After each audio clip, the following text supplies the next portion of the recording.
మీరు వినింటారు హనుమంతుడి పేరు వింటేనే భూతాలు ప్రేతాలు భయపడతాయి వణికిపోతాయి అని. అసలు చరిత్రలో ఏమైందని భూతాలు ప్రేతాలు ఇప్పటికీ భయపడతాయి చెప్తాను, జాగ్రత్త వినండి. రావణాసురుడి తమ్ముడు ఐరావన్ బ్లాక్ మ్యాజిక్ తంత్రాలు చాలా బాగా నేర్చుకున్నాడు. రామాయణంలో రాముడి మరియు రావణాసురుడి యుద్ధం జరుగుతున్నప్పుడు ఐరావన్ బ్లాక్ మ్యాజిక్ యూజ్ చేసి రాముడిని లక్ష్మణుని పాతాళ లోకంలోకి తీసుకువెళ్తుండే. అప్పుడు వెనకాల హనుమంతుడు కూడా వెళ్లారు.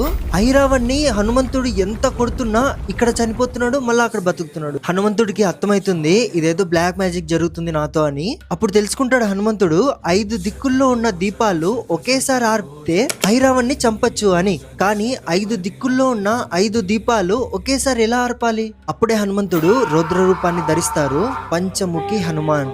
ఆ రూపంతో 5 దిక్కుల్లో ఉన్న 5 దీపాలని ఒకేసారి ఆర్పి ఐరావన్ ని చంపుతారు. ఆ రూపాన్ని చూసి 3 లోకాలే భయపడిపోతాయి. ఇంకా ప్రేతాలు, దయ